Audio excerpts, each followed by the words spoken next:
Olá, boa tarde. Aqui é o professor Rafael, professor de História, dando continuidade na nossa última aula sobre a Primeira Guerra Mundial, onde eu estava falando sobre a pré-guerra, né, até o conflito. E hoje a gente vai falar do conflito até o final da guerra, né?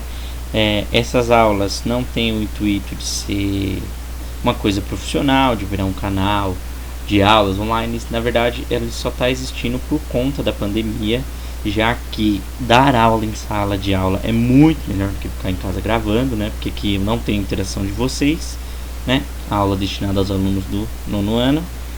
E só estou fazendo isso por conta da pandemia mesmo, tá? Então, o conflito, que a gente terminou na última aula, até o final da guerra, tá? Só aqui. Aqui é um mapa. A guerra ela começa, né? Lá como nós vimos, né, em 1914. E aqui a gente tem um mapa da Europa em 1914, bem diferente, né, da Europa de hoje, dos países que existem hoje. Nós temos aqui o Império Alemão, o Império Austro-Húngaro e o Império Russo. Vocês podem ver que não tem Polônia, não tem Bielorrússia, não tem ainda alguns países que vai se configurar depois da guerra, tá? Aqui a gente tem algumas coisas, aqueles países do Balcã. Então o mundo, a Europa estava assim, em 1914. Quando a guerra começa, né, os europeus eles pensam que é o fim do mundo, porque nunca teve no mundo uma guerra dessas proporções.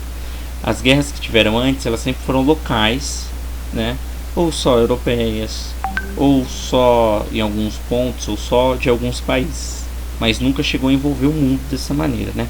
Então, quando o conflito começa, esses europeus começam a achar que é o fim do mundo, que o mundo vai acabar, que é o apocalipse. Inclusive, até um político inglês ele diz: as luzes se apagam em toda a Europa e não voltaremos a acender em nosso tempo de vida, porque eles não achavam que eles iam superar essa guerra, muito menos que teria outra guerra, né, de tão devastadora e cruel que essa daqui foi, tá? Quando a guerra começa, você sempre luta uma guerra nova com a experiência que você teve com a guerra do passado. E qual era a última guerra que teve? Foi em 1871, entre o Império, né, foi aquela franco-prussiana, entre a Prússia e a França. Como funcionava aquela guerra? Eles tinham um porta-bandeira, como vocês podem ver aqui, e o porta-bandeira na frente gritando, levando o pessoal para a batalha, e assim acontecia dos dois lados. Só que como a guerra se modernizou, a guerra mudou, né? Ela não iria acontecer dessa forma, né? A França, ela começa a guerra desse jeitinho aqui, só que do outro lado a gente tem aqui os alemães com metralhadora. Esse jogo aqui ilustra bastante essa parte, né? Que tem esse porta-bandeira, ou seja, aquela guerra gloriosa, onde tem um porta-bandeira que leva a sua nação, onde tem apenas um general por batalha. A partir disso começa a mudar. Primeiro, se você está correndo contra uma metralhadora, você é alvo fácil, né? Outra coisa que tinha também são esses uniformes bem bonitos, estilosos, nada prático, mas era uma coisa como se fosse uma batalha gloriosa. A gente tem aqui dois exemplos, o da Alemanha e o da França. E depois dessa guerra, os uniformes eles mudam drasticamente. Eles começam a não ser tão coloridos, né? Eles começam a ter uma cor mais neutra, e eles começam a ser mais úteis e menos bonitos. Ou seja, a guerra transforma também o modo que as pessoas começam a lutar. E como é que ela começa? Ela começa aqui com esse plano aqui de Schlieffen, da Alemanha, que era o que? Passar pela Bélgica para atacar a França, para neutralizar a França e depois só se ocupar com a Rússia. Porque aqui, deixa eu pegar aqui minha canetinha, a gente tem duas frentes, ó, uma aqui e uma aqui, e a Alemanha fica no meio disso tudo. Como que ela vai, né? Vai ficar muito difícil para ela, então ela tinha que fazer isso aqui muito rápido para neutralizar os inimigos aqui e só se preocupar com e só se preocupar com a frente oriental, tá? Deixa eu ver aqui, beleza. As inovações tecnológicas. A guerra fez o mundo avançar em 70 anos de tecnologia. Lembra que eu falei para vocês? Começou com porta-bandeira. A guerra ela começou com cavalo, com cavalaria, né? Eles usavam cavalo nas antigas guerras, né? E ela termina com tanque de guerra, porque a indústria bélica, a indústria de armas, ela focou só para destruir os seus inimigos. Então as coisas avançaram muito rápido. E uma dessas invenções foi o gás mostarda. Era um gás que matava as vítimas queimando os pulmões. Era um gás amarelo que os alemães, inicialmente eles jogavam lá nos soldados, e você tinha que usar máscara de gás para não ser atingido, ou algum tipo de roupa para não queimar sua pele.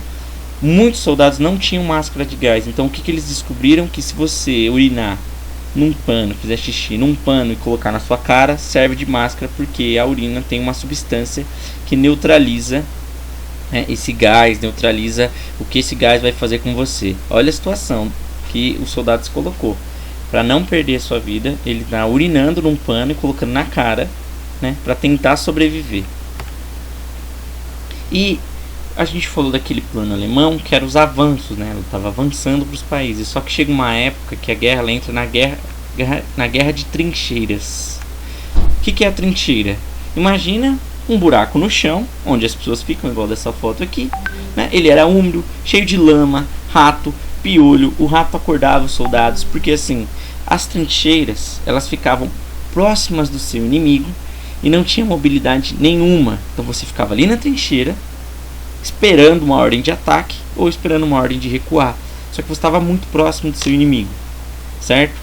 Então a guerra paralisou, ela ficou ali parada, com muita gente nessas trincheiras, muitos soldados nessas trincheiras, em situações horríveis, Porque imagina você por banheiro para todas essas pessoas. Imagina, essas pessoas não conseguiam tomar banho, não tinha estrutura, mas elas ficavam ali na guerra. Foi a pior parte. Pior parte não, Foi uma das piores partes dessa guerra aqui, Como eu estava falando, ficavam apertados entre túneis, sendo bombardeados. As pessoas ficavam nesses túneis, os soldados ficavam nesses túneis, sendo bombardeados o dia inteiro. Quando eu dava uma trégua de 1 hora ou meia hora, você tinha que sair dessa trincheira, combater o seu inimigo, lutar com o seu inimigo, e depois voltar para a trincheira de novo, porque as bombas iam começar a cair. Isso era tão rápido que você não conseguia recolher nenhum corpo do seu amigo. Ou seja, você saiu, você morreu. Os soldados não conseguiam recolher os corpos. Então imagina como era o campo de batalha.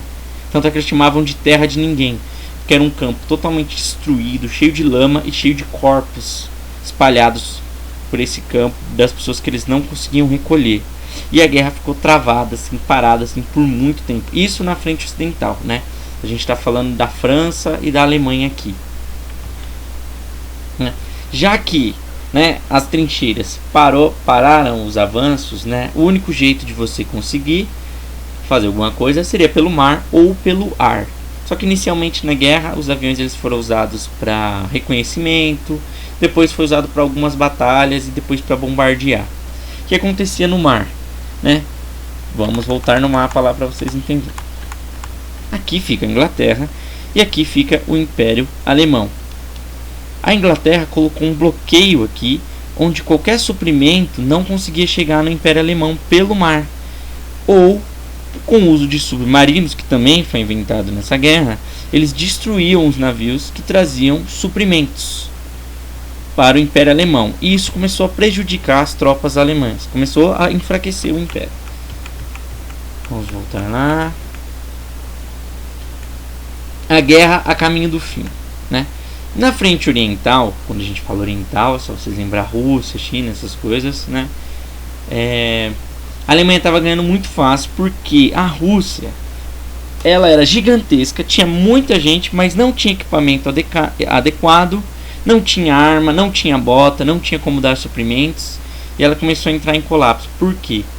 Como ela começou a perder, ela começou a enviar mais soldados. Os soldados acabaram, eles começaram a obrigar os camponeses a ir lutar na guerra. Só que o camponês não sabe lutar. O camponês não é soldado.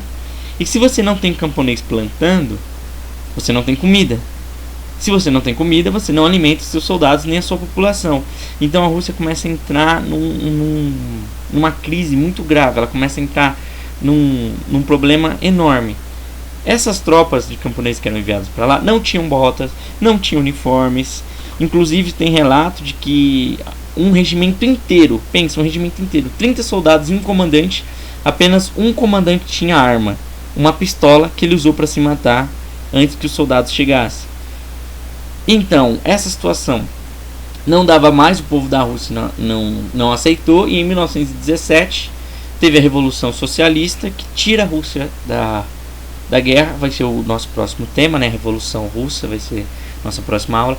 Ele tira a Rússia da guerra, e assim a Alemanha ela pode focar de novo lá no Ocidente, na França. Ela pode focar todas as suas armas, todos os seus soldados em uma frente só, né? E aqui a gente tem a entrada dos Estados Unidos. Porque é o seguinte, os Estados Unidos, muito esperto, ele não entrou de imediato. Ele ficou olhando, ele ficou observando a guerra, né? Para escolher qual lado que ele iria ajudar, qual lado que ele ia escolher, né, para lutar.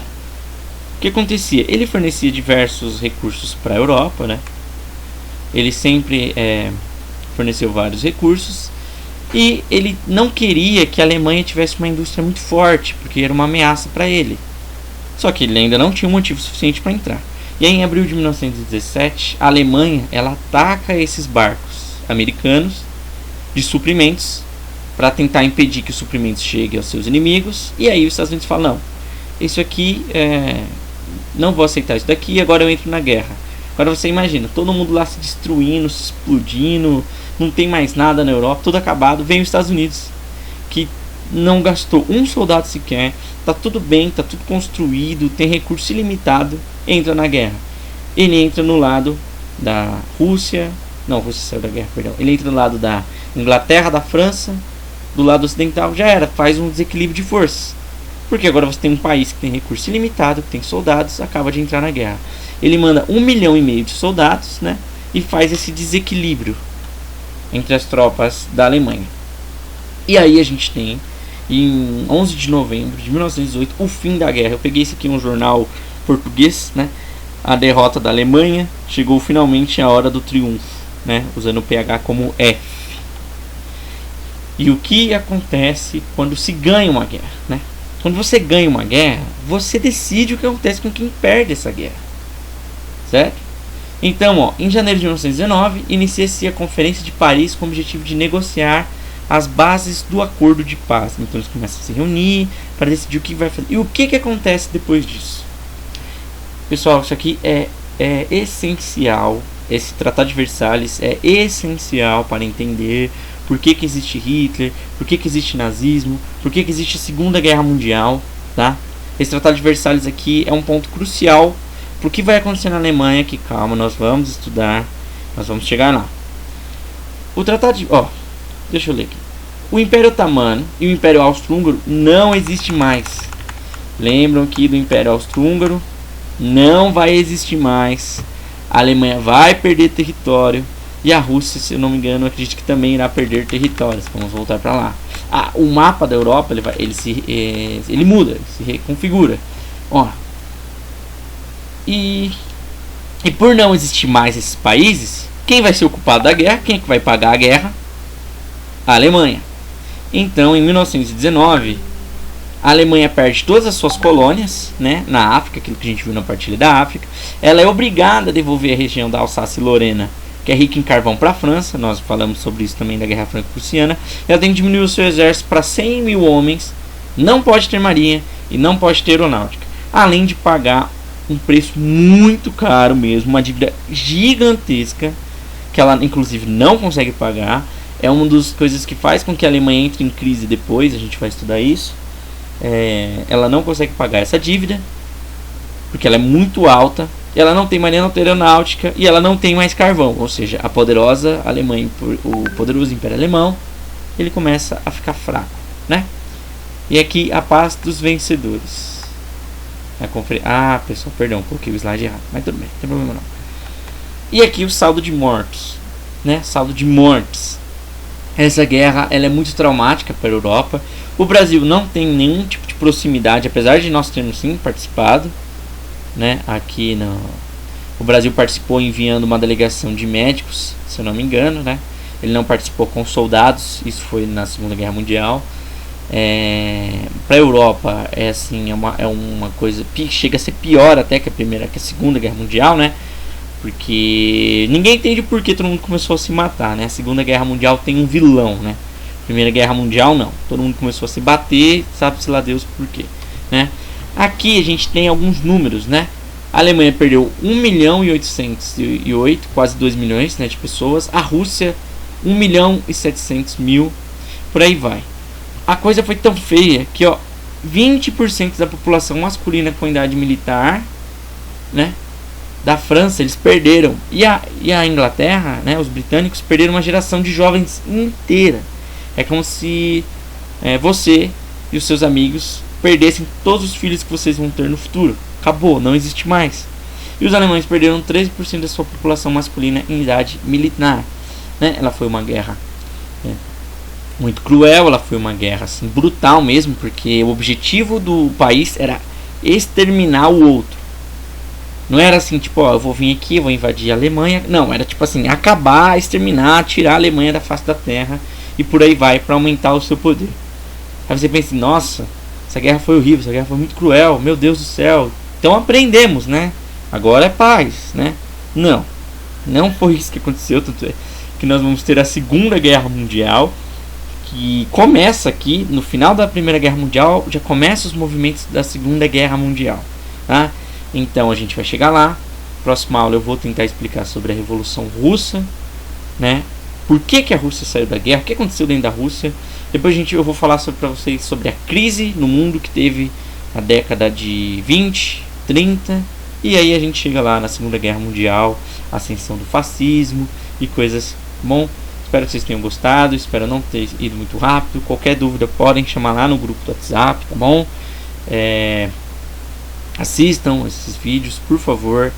Não vale nota, mas vocês precisam aprender. Vocês não podem passar do 9º ano sem saber das coisas, tá bom? Gente, muito obrigado pela atenção e até a próxima aula.